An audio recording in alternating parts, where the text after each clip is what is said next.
Hi guys, my name is Megan, and this is not me redoing the introduction months later with new equipment because the last one was a lot. No, this is the original, and I'm here to say hi. How are ya? This is a channel where I do book commentaries and vlogs, and for my first book commentary, I'm going to be starting on the second book of the Twilight series, New Moon, because I messed up really bad on the first book. But don't worry, I'm coming back at Twilight and you better bring a thermometer because I'm coming back with some heat.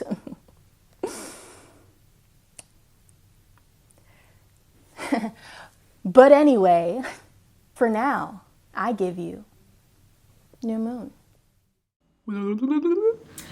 Okay, so I'm on chapter 1, page 9. I definitely see the obsession in this book in particular. Just like Bella meeting Edward at school, like she's obsessed.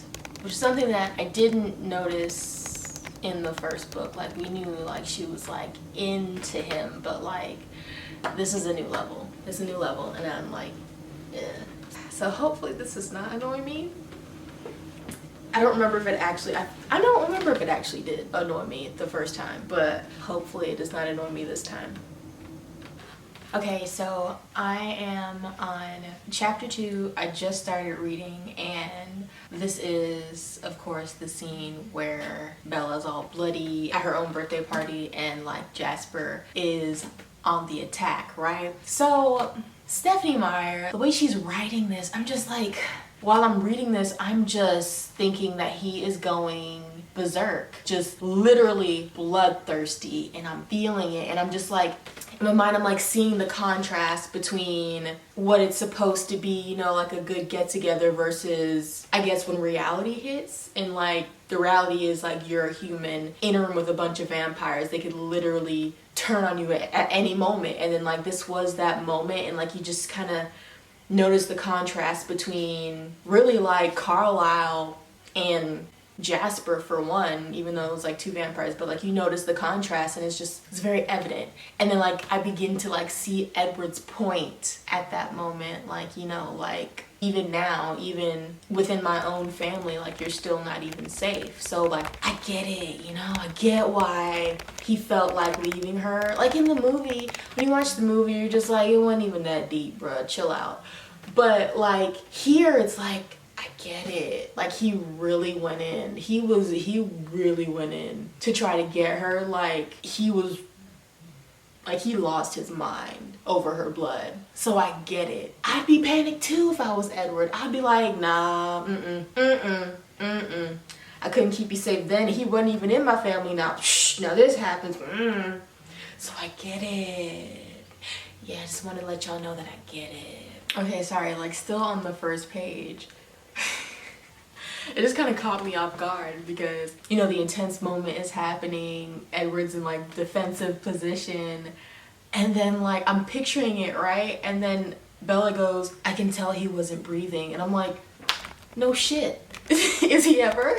Like I know like they breathe, but not because they have to. They do it, you know, just because. So like for her to say like, I can tell he wasn't breathing. Oh my gosh, it's so serious because he's not breathing. Like, he doesn't have to breathe. So, like, what are you even saying? Okay, I get the whole not taking a breath thing because her blood, super alluring to him. He loves it. So he had to take a breath. Which also kind of reinforced his point. Over here, watching Jasper go wild, and then he can barely compose himself. Like, he's just like, I shouldn't even be here right now. And I get it. I feel him on that. And then I don't really think, so okay, Bella rips open her arm. Well, actually, Edward kind of pushes her. But anyway, blood is spilled. Dang, where was I going with this? Shoot, I think I wanted to say basically Bella was making it worse, I think. something along those lines. She was making it worse because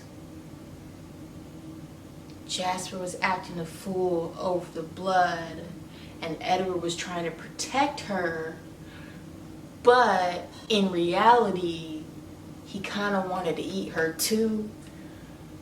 And then Edward was trying to reinforce that he can do this by staying with her while she was getting her stitches. But then Bella was all like, Edward, go. I know you can't handle this. And Edward was all like, I can handle this. And she was all like, no, you can't. Look at you. No, you can't. Go get some fresh air. And Edward's all like, no. And then like Carla comes in and he's all like, Edward, Jasper needs you. And then Alice is all like, yeah, you should do something productive because you ain't doing nothing here. She didn't say that last part, but like, you know. So yeah, so they kind of took away like his chance to like prove to himself that he could actually handle it, because they were all like basically telling him he can't.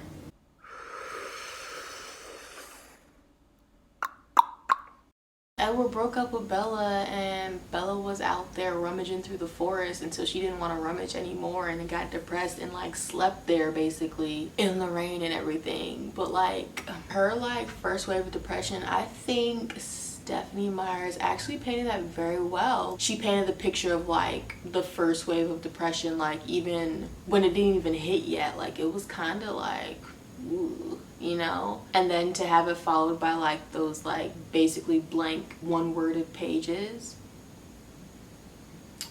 that was good. That was good. Yeah. And then like through her depression, it just again showed how much like the lack of appreciation she has for herself and her own self-worth and her own existence, period.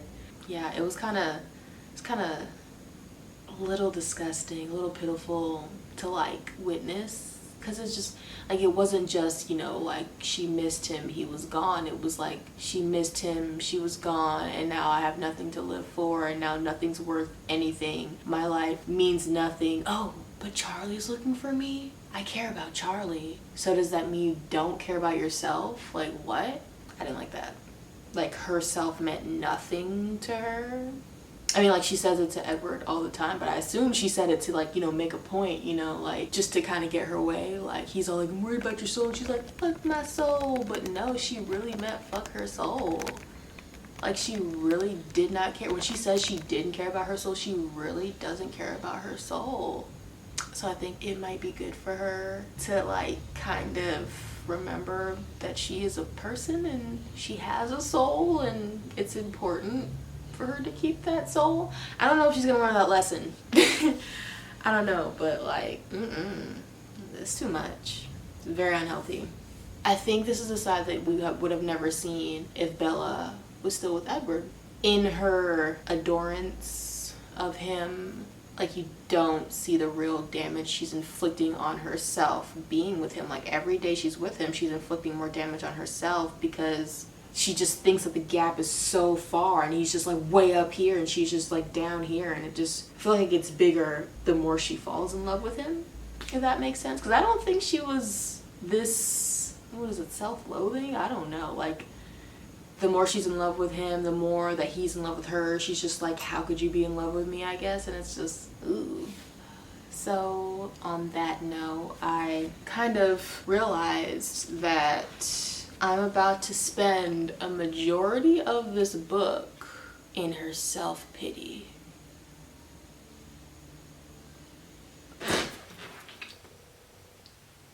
Okay, so I read chapter 4, chapter 5, I'm about to get on chapter 6. We just met Jacob in chapter 5, but before we met Jacob, she kind of had like this whole thing with herself about how she had to maintain the memory of Edward. So she was like, I can't feel because feeling is too hard, but I need to remember So because she has to remember she has to stay in Forks because she can't be somewhere sunny where she can't even imagine him existing. So she has to like stay where it's damp and dreary and like nothing happens just to remember what she had. So like she's chosen to kind of stay in a fishbowl. So like here she was talking to Jacob and she was talking about getting money for the parts for this bike that she was gonna have Jacob help her fix. And she made a joke / not joke about skimming money off her college fund. But she also kind of said that she didn't really have any money from her college fund. But then she also said that it didn't matter if she skimmed a little off the top. So I don't know. But anyway, she said she didn't mind taking it off because I guess now college isn't even in the cards. Because I guess college would mean going away from Forks. So it's just like... Because on one hand, she was getting so obsessed with Edward that she didn't really care about herself. Or really college, because she was really still thinking about college as pretend. But then that was also a backup plan for her. So she had college in mind, but she was still like so obsessed with him that like, I guess that didn't matter. But now that he's separated from her, she's obsessed with him in, I guess, a different way, in a longing way, you know, a way to like keep his memory alive. So she's literally planning to stay put and like, I guess, do nothing with her life. Because are you gonna stay at the sports shop or whatever it's called, backpacking store or whatever, where you work to save up some money so you can buy food? Are you gonna stay with Charlie forever? I don't know. Like she's just, it's just like she's closing her world to keep Edward in it. It's kind of annoying how she really doesn't see any point in living. Like she had this dream. The dream that she was screaming about, she has this recurring dream where she's like screaming and screaming and screaming. And in that dream, she's screaming basically at the realization that there's nothing in life for her anymore. Like she has no meaning in the world, I guess. Which is a scary thought, to not have a purpose or anything like that. But she was saying that in the regards of her boyfriend being gone. Like the song says, there's gotta be more to life. If anybody knows that song. Bright side is I'm glad that she has somebody to perk her up via Jacob, but it also makes it kind of depressing that it has to be another guy in her life to make her feel something. Hey.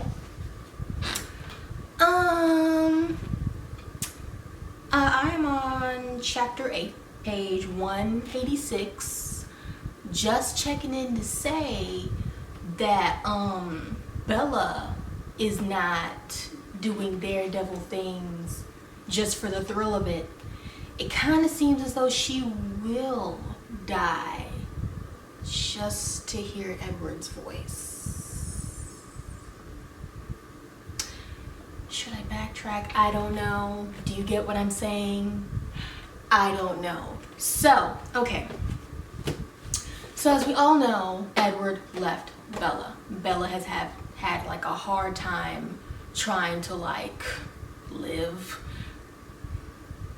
It's weird saying that, but yes, she's having a hard time trying to basically exist in her normal life, I guess. And now she has realized that, well, at first she thinks like, oh my gosh, deja vu, is this what's triggering Edward's voice like appearing in her head, like her hallucination of Edward's voice?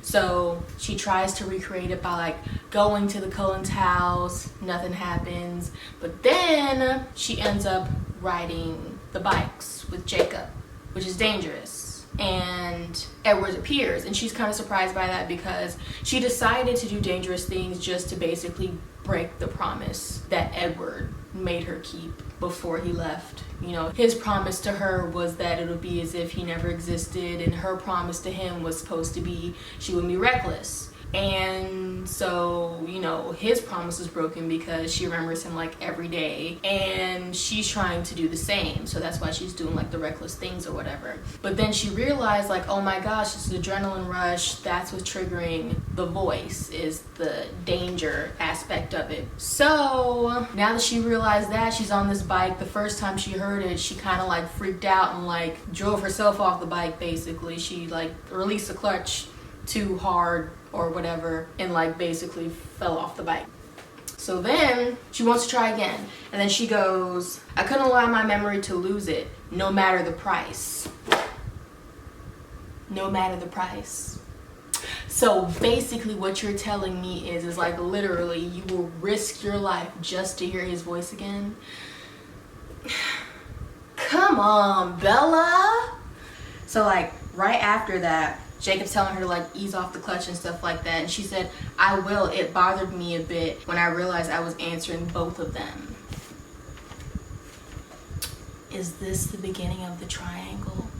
Is she predicting the triangle? I would like to say, okay, so I was gonna say this to the end, but you know, since I'm in front right now, I kind of want to say that Bella's been like predicting her own future through dreams. Like she's been having like premonitions, like from book 1 and now, like when she found out that Edward was a vampire, like she found out through,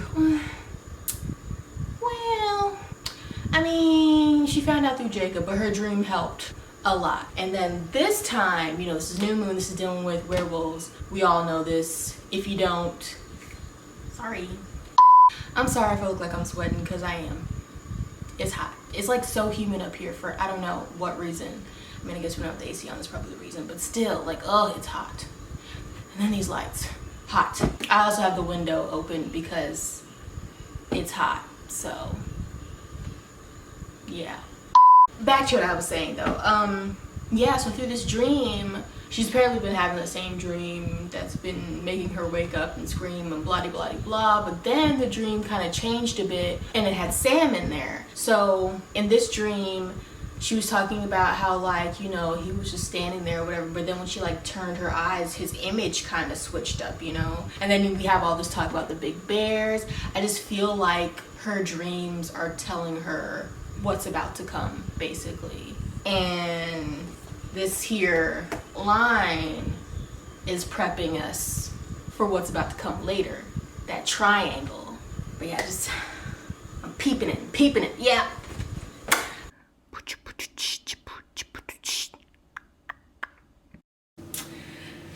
Y'all, I'm not gonna lie to you, I don't like Bella. I don't.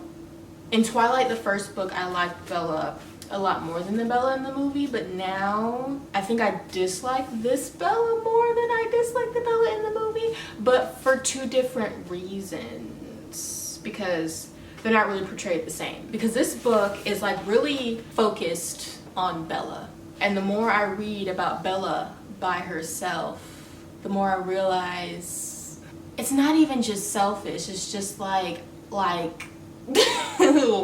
When I think of her, it's just like she doesn't care. It's like she doesn't really care about her own well-being, but at the same time, anybody who's around her, if it doesn't like drive a purpose for her and like her own self, is happiness the word? No, it's not the word, but like for her own form of pleasure or whatever, like they literally mean nothing to her. Like there was a line about her saying like she doesn't care about like her dad was like, are your friends getting jealous because you're spending so much time with Jacob? And then she was like I care what they think. And I'm like I peeped that from like the first book, but like for her to say it, it's just like, wow, you really do suck. Like even Jacob, she even mentioned that, yeah, she was using Jacob. What I did like about Bella before was that she was very self-aware of how much of a douchebag she is. But now it's like she's aware of it, but she doesn't want to do anything about it. She's enabling herself. Even though she's already recognizing the problem, she's still enabling herself to do the same thing. And it's just like, she's very manipulative. I would say that about the Bella in the movie, but I don't know if I have enough evidence yet to say that she is in the book. but she's something, and I don't like it. So as we know, Bella is very curious about the whole Sam pack thing. And even Charlie was all like, girl, he cannot spend his entire waking moment with you. Calm down. He saw what I saw. And she's like, no, it's not like that. Sure. Like, I believe in some aspect maybe it isn't like that. But I think it's still kind of like that. But anyway, she really is treating this like Mission Impossible, because she called Billy. Billy, again, Billy's Jacob's dad, if no one knows. But Billy again is just like, oh, he's out with his friends. And he said the keyword that she was looking for. He was out with Embry, which is one of the guys in the wolf pack or whatever. So she was like, that's all I need to know. Then he was like, bye, Bella, click. And she was like, see you soon, Billy. And I'm like, girl, oh. Then she goes and she's just like, I'm going to his house. I'll stay outside his house. I stay out all night if I have to. I'll miss school. And I'm just like, oh, you are so obsessive. It's insane. Insane. She is obsessive to the point of insanity. She's obsessive with Edward. Like, she loves him, sure, but she loves him in an obsessive way, which is why it hit her so hard when he left, when it really shouldn't have, because they hadn't even been together for a year. It has not even been a year. He breaks up with her and she's just like in complete disarray. Jacob, she's finding friendship in Jacob. She finds that he makes her feel better. All of a sudden she has to spend literally every waking minute with him. And Jacob doesn't mind because he likes her, but like if he didn't like her, he'd be like, yo, back up, you know? But now, oh, Jacob's in trouble. Well, first of all, Jacob's not talking to me. I have to be obsessive about that and I have to call every dang second. And now, oh my gosh, I figured out why Jacob isn't talking to me. It's Sam. Sam has gotten to him. Oh my goodness, I have to save him. So now you're obsessing over that. She is so obsessive. The obsessions are extra annoying because it ultimately all revolves around her, basically. Edward, I'm so in love with you, I can't leave you alone. Jacob, oh my gosh, you made me feel so good, I can't leave you alone. Jacob's avoiding me. Oh my gosh, Jacob's avoiding me, I have to figure out because I can't be left alone. Figuring out Jacob's might be in with Sam. Oh my gosh, she's in with Sam. I have to be there because I'm the only one who can save him and I can't leave him alone. It's like, I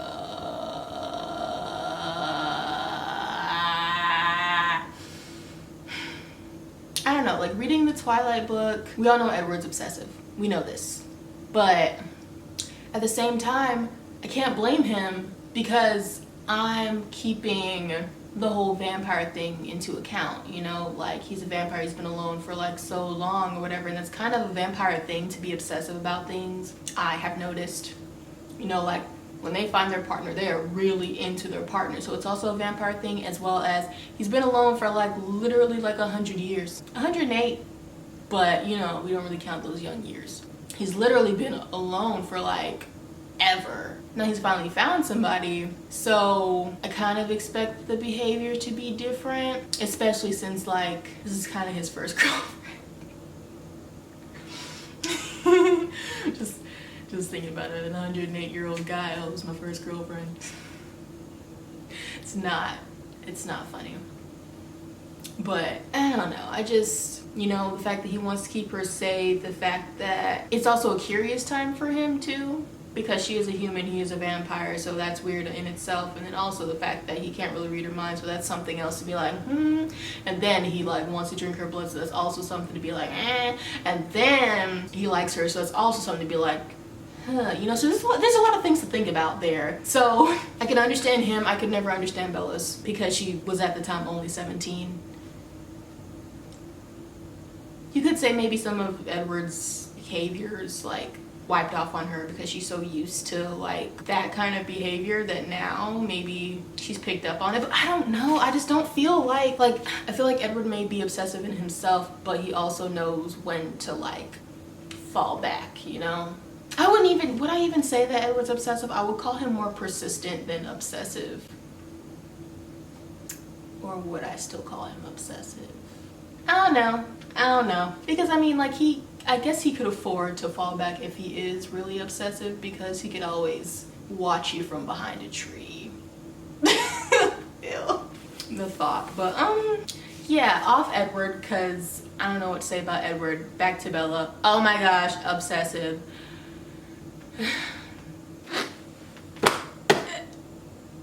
There goes Bella again. Just, oh my gosh, being so manipulative.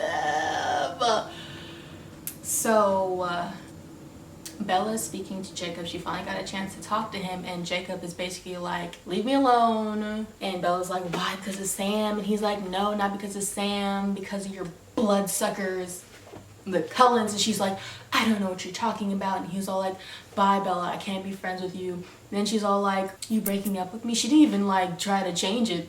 And then he was all like, psh. Sorry. He was all like, break up with you. If that were the case, then I would just say, let's stay friends. But yeah, so then Bella, in order to get him to like, I guess, stay, she pokes him some more, plays with his heartstrings, and she's all like, I'm sorry that I couldn't before. Maybe under different circumstances, like I could. You know, she's basically saying that, you know, maybe I could be that for you, you know, like he wanted her to be his girlfriend. And she was all like, no, I can't, you know, like I like you, yeah, but I can't. So now she's like trying to spin it around and say like, maybe she could, you know, if you just come on back. It's really making me upset because she's only doing that because he's basically leaving her, and she's like, in her mind, she's like, oh no, I can't be lonely again.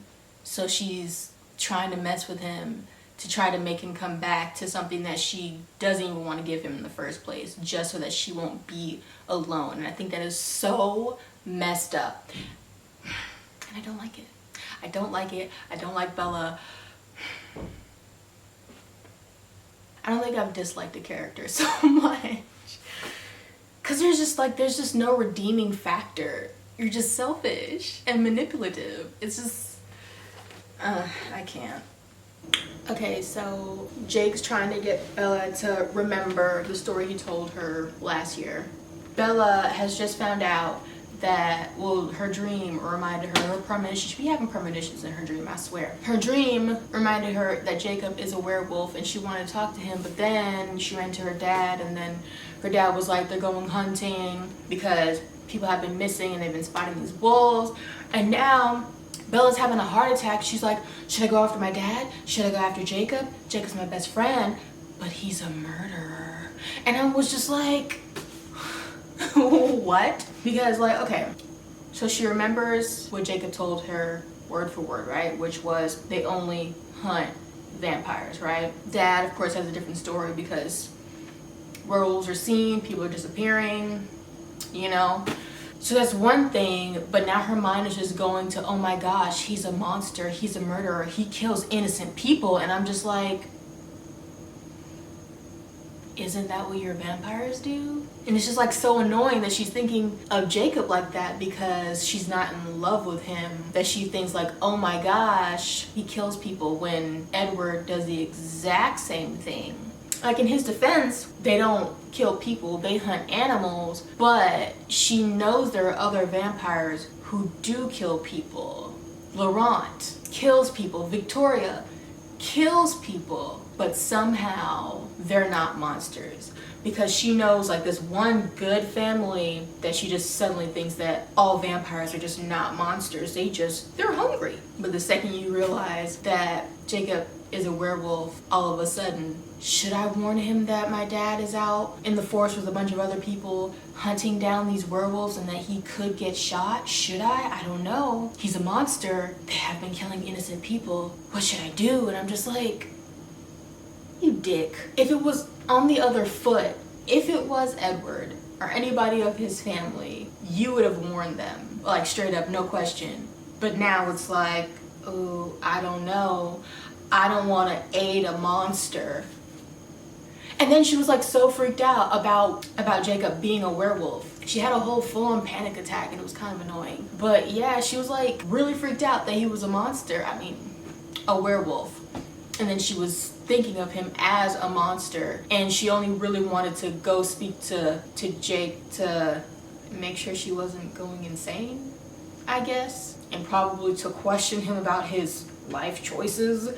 I don't know, because she even mentioned, again, being self-aware of what she does. She mentions that she didn't have this much of an issue with Edward being a vampire. But then she tried to justify it by saying she knew that Edward was extraordinary anyway, so when she found out that, it was like, of course he is. Versus Jacob, she thought he was human, but turns out he's not human. Then she goes like, what does that say about me? Then she said that there was something wrong with her, which I don't agree. I mean, I don't disagree, but not for the same reason that she's thinking something's wrong with her. But anyway, I just, like, the double standards here. Like, the girl literally just said that she could not condone what he was doing. She could not be friends with a killer.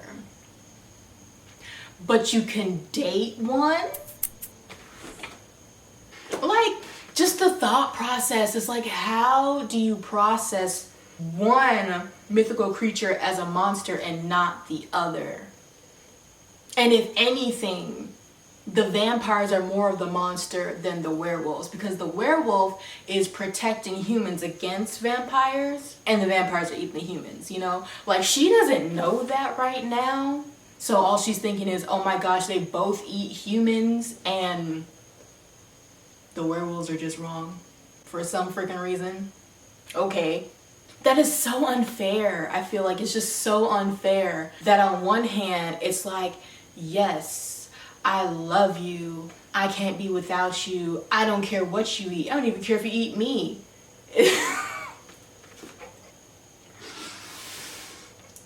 It's just funny because it sounds so ridiculous, but that's literally her thought process. Like, she doesn't care. Even if she gets hurt, she just wants to be with these people because they're just so great. They can literally do no wrong. But then when you find out there's another person in your life that, in her mind right now, like, feeds off of people, all of a sudden, they're the worst people on earth. And, like, you just can't even deal with it. And I'm just like, are you freaking kidding me right now? Really? Really? I mean, you know, that's how you know it's a good book, though. It really got me in my feels. So. Oh my gosh, Bella.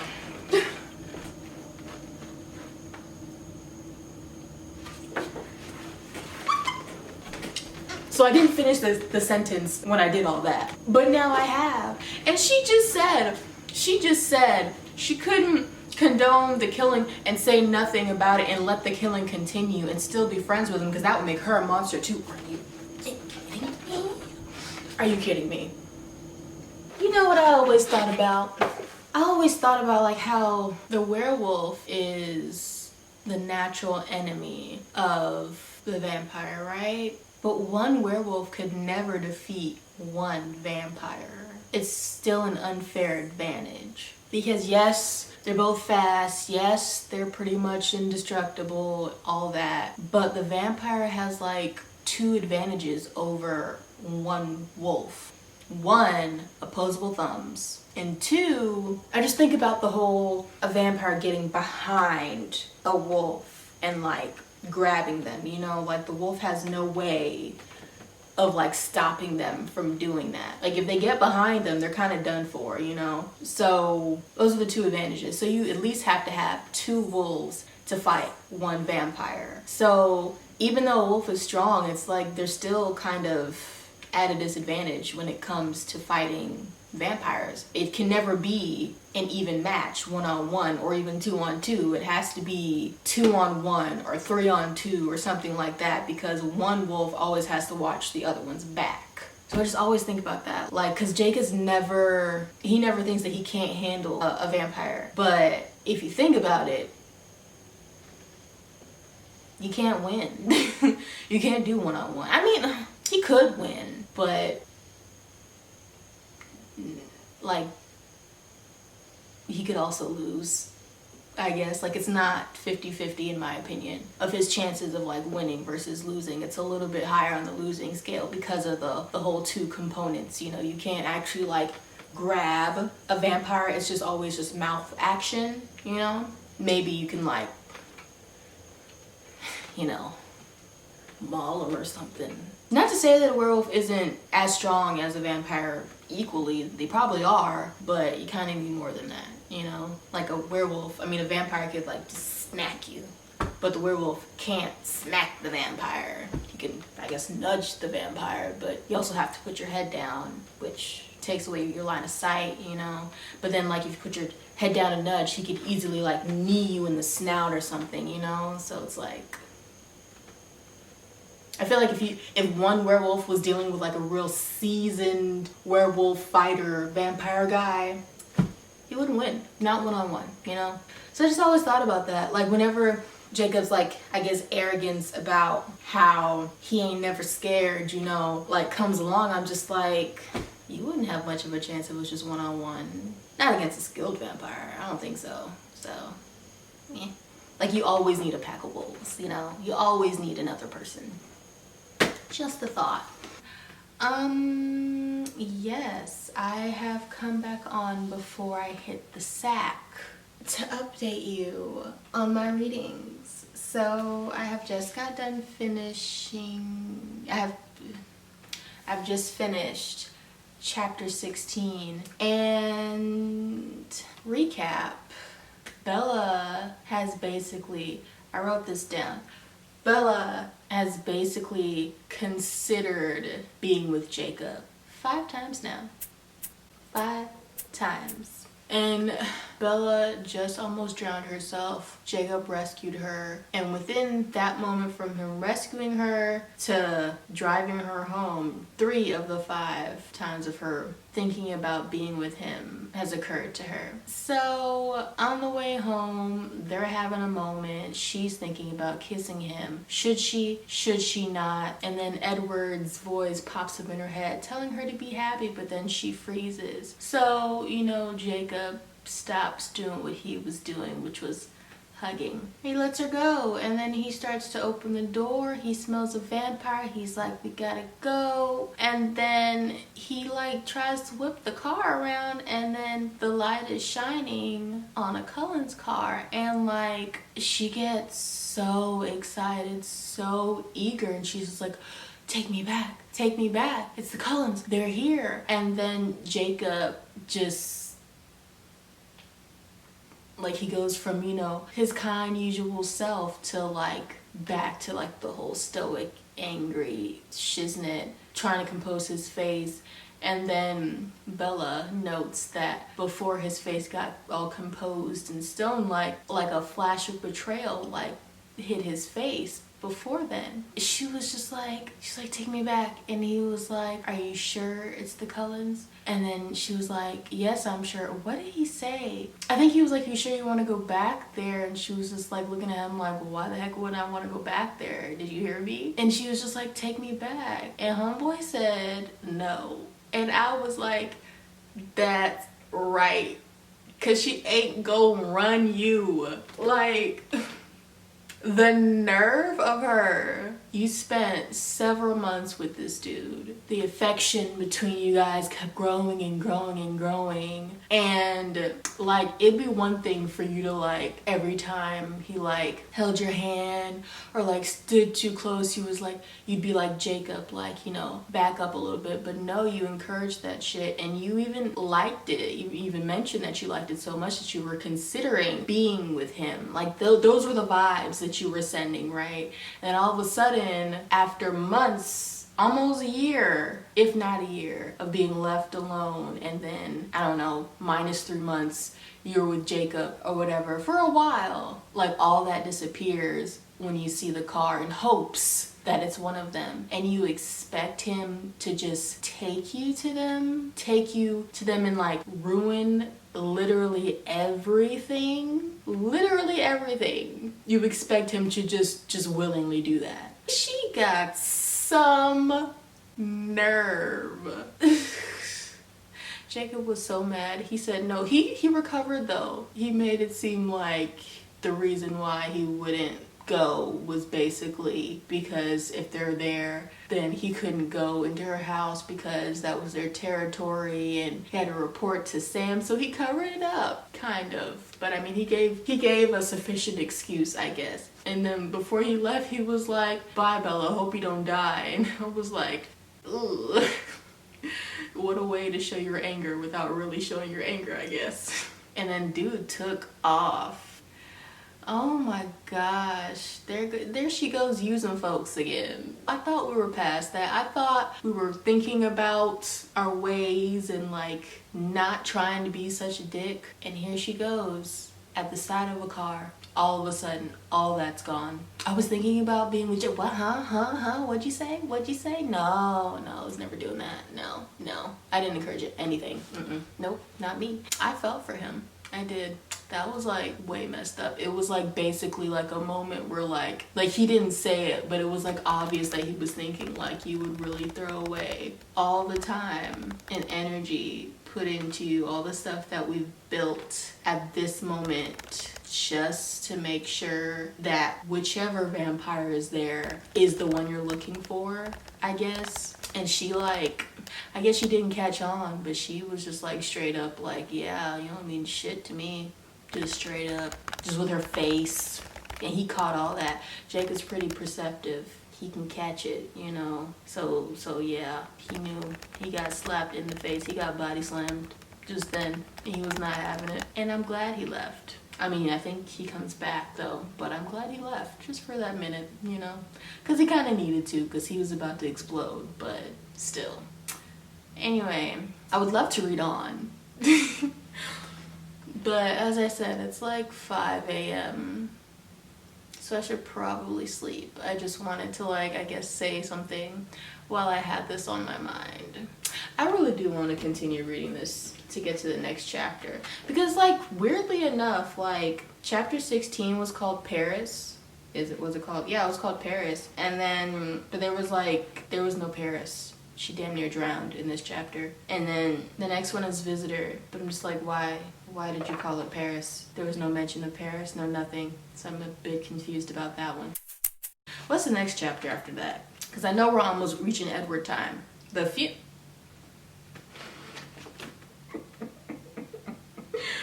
Oh gosh.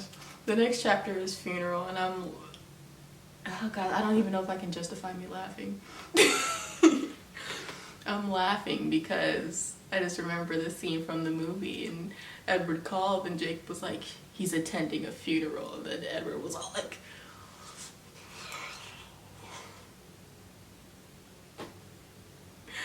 I mean, Robert Patterson's like Edward.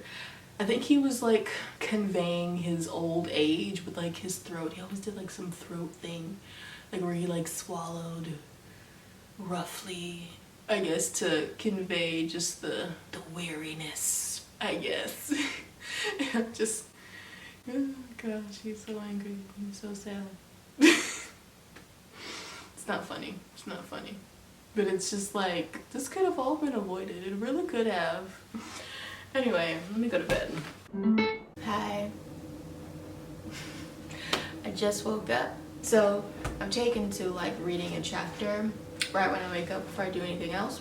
I'm at chapter 17 and this one's called Visitors, and Alice has just come to check if Bella's alive, right? This is also a part that like really pissed me off in the movie.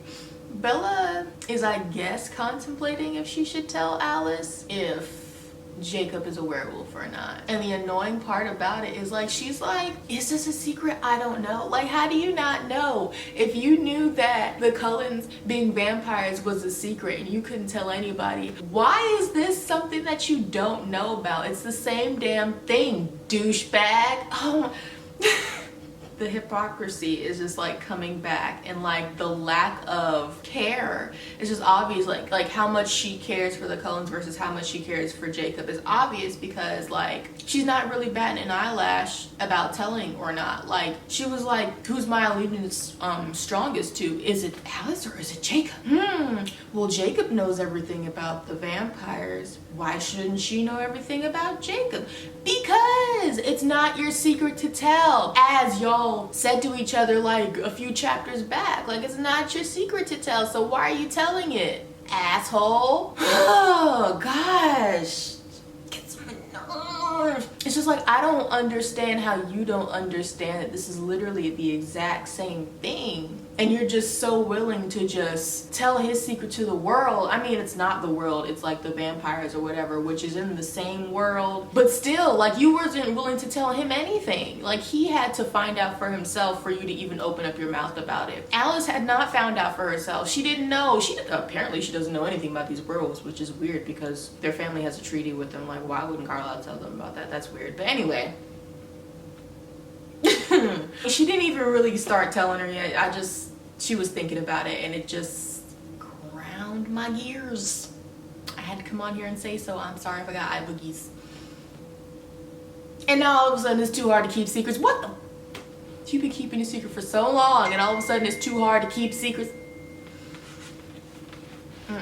It just, I guess, depends. Like, nothing else matters besides the Cullens, obviously. And this is proof. This is more than proof. There's other things that have shown proof. Like, even the way she talks about Jacob and if she should love, like she didn't even portray it as it being his sloppy seconds. Like, he would get like the little bits of her. It was like she would get the sloppy seconds. Like, she's found love, she lost love, and now this is all she can straggle up. And I'm like, the annoying part about it too is that she didn't even stop that he's a werewolf. She like went on and on and on and just told her literally everything. Like, she didn't just stop at like, oh, he's a werewolf, you know? She said, he's a werewolf, and they turn when vampires are around, and they made a deal with your dad. Were you there when they... Like, obviously she wasn't there. If she was, she would have known. Betrayal was the right look to have, Jacob.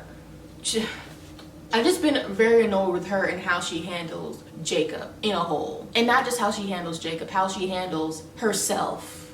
How she handles Edward, or losing Edward, how she handles her dad. Yeah, it just, I don't know, I guess it kind of feels like her dad is like, maybe like a prop in her world, maybe. Because technically her dad being in the world that she's in now doesn't really fit too well, so she has to maneuver around him like all the time, and like she lies to him like all the time, to the point where it's like second nature to her. I mean, like, she cares about him. She cares about him more than herself. She cares about everybody way more than herself, which is really annoying to me. It's like she doesn't care at all about herself. The way that she's just willing to just throw her life away for like anything, it's just, anyway, I've already spoke about that, so let me just, dude. I will say that Alice is kind of driving the knife in right now. Like, she just came back, and like she found, well, she got told that Bella's like best friends with like a werewolf, and then she's like, leave it to you to find danger wherever you go. Anybody else would have been perfectly fine with vampires leaving, but no, you go ahead and find another monster. And it's just like, way to be sensitive. But do I feel that bad? Nah. I feel like I'm gonna be even more annoyed in the next book, because when, I know like in the other movie, when like Edward comes back and now it's like Edward and Jacob, it's like they bend to her every whim. It's just, but yeah, let me stop, because I'll keep talking about how annoyed I am, and I don't want to keep talking about how annoyed I am, because I will. So I've gotten like 2.5 pages in to chapter 17.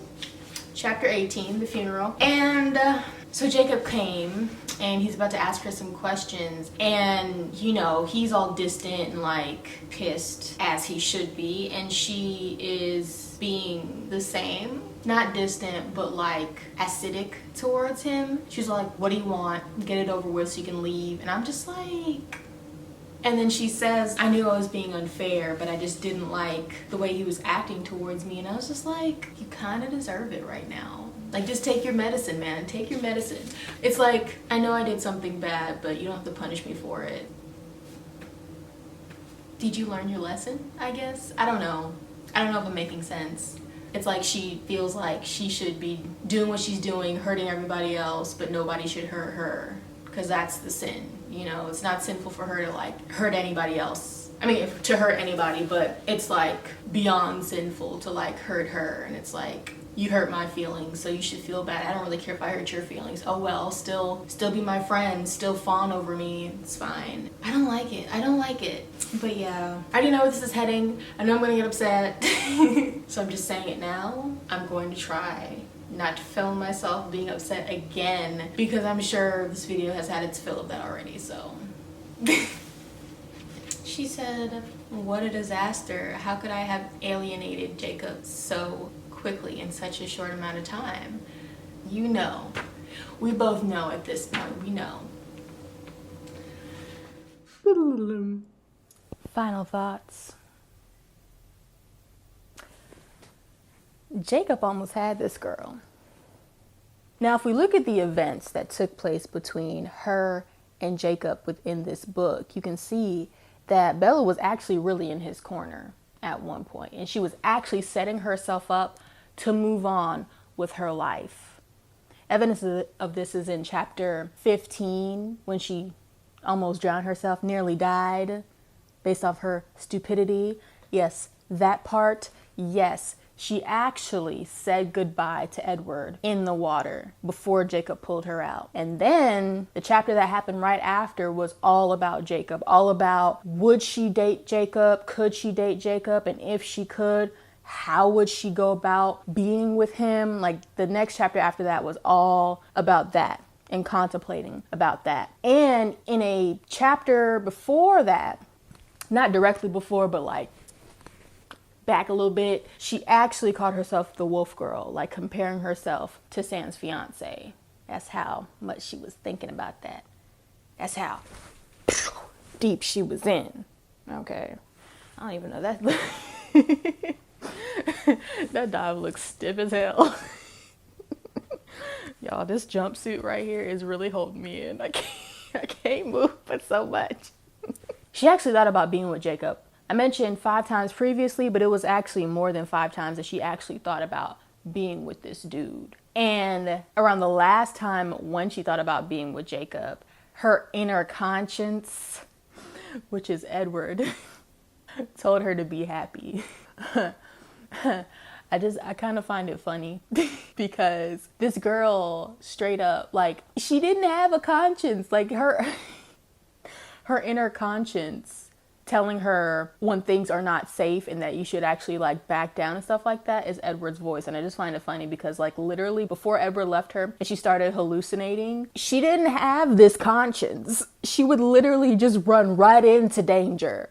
She didn't have it at all. And now all of a sudden Edward's gone and now she has his conscience. And it's just like, of course. Edward was he was the one keeping her out of danger beforehand. So of course, now that he's gone, like, of course.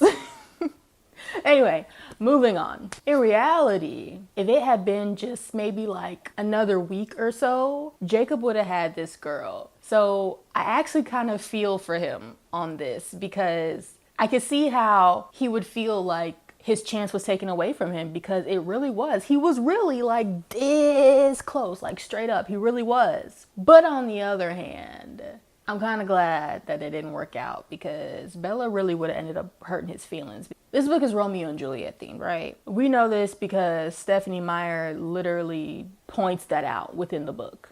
So in one of the times that Bella was thinking about being with Jacob, she actually compared Jacob to a dude in Romeo and Juliet named Paris. This was the guy who she was supposed to marry. Like, she was like betrothed to before she met Romeo. So basically what I'm saying is Jacob is Bella's what if. Like, Jacob is Bella's would have if Edward, meaning her true love, never came along. Jacob is what would have been her future. But to wrap this entire book up into its theme, a plague on both their houses hit when Charlie lost someone dear to him and had to attend a funeral. Meanwhile, Bella purposefully jumps off a cliff in an attempt to see Edward. And having achieved that goal, she becomes perfectly content with where she is and decides to stay where she's at. Edward, receiving the wrong news about Bella's fate, thinking that the funeral that Charlie's attending is Bella's, Edward attempts to off himself too and nearly succeeds. Do you see the comparison here? But Alice says hell no to all of this and brings the party back together, risking her own life in the process. Yay! Now, how did Bella save Jacob's feelings?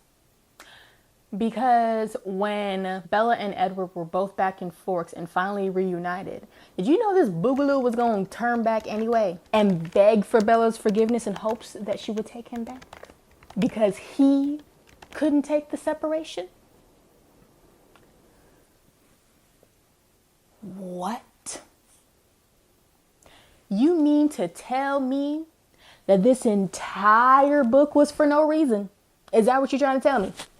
All her suffering was pointless? Is that what you're trying to tell me?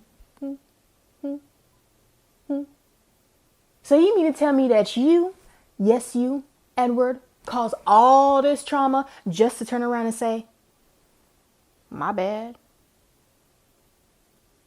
That's what you did? Okay. All right. Okay. Yeah. Okay. Okay.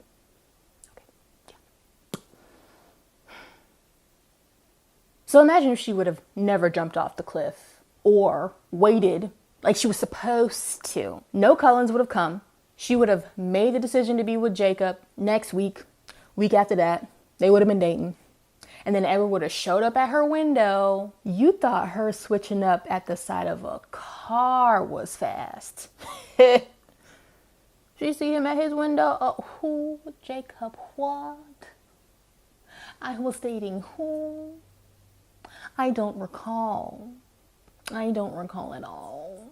That would have crushed poor little Jacob's heart. We would have never seen him again. Imagine losing the woman you love in 2.3 of a second. The amount of, she never wanted me, I was a rebound, I ain't shit, that would have run through his mind from this point on to the future.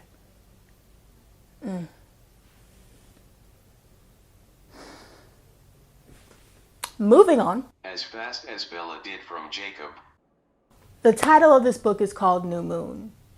After figuring out why Twilight was called Twilight, I decided to figure out why all the books were called what they were called. The title of New Moon represents the new cycle in Bella's life. When Edward left, it was like everything had come around full circle for Bella. New Moon is represented in a few ways, one of those ways being in the new year. After her deep depression, she finally woke up in January.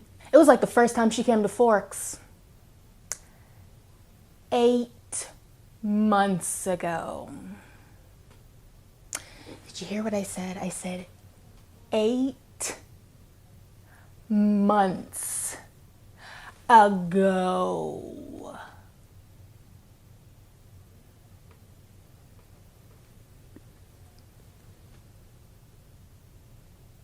She didn't really have any friends. The Cullens weren't an immense part of her life. When Edward left, it was like she had to press restart on her life again and become accustomed to Forks all over again. And her friends, which I don't know why, because she don't even really like them hoes. So, like, why you trying? In the case of New Moon, it also represents darkness for Edward. Bella was the one who lit his world up. So with her gone, it was like complete and total darkness for Edward on his side of things. And with that being said, this book was a nightmare. I mean, the amount of depression, obsession, and the downright just Bella of it all. It was too much. But honestly, I'm feeling a little better. The Cullens are back. Things are looking a little bit lighter in the air. So hopefully that settles things. But yeah, this was my take on New Moon. Hopefully you guys liked it. See you in the next one. Bye. This is the old introduction. And I'm here to say hi. How are ya? This is a channel where I do book commentary and vlogs. Ugh, that would have been so fucking perfect. Been so fucking perfect.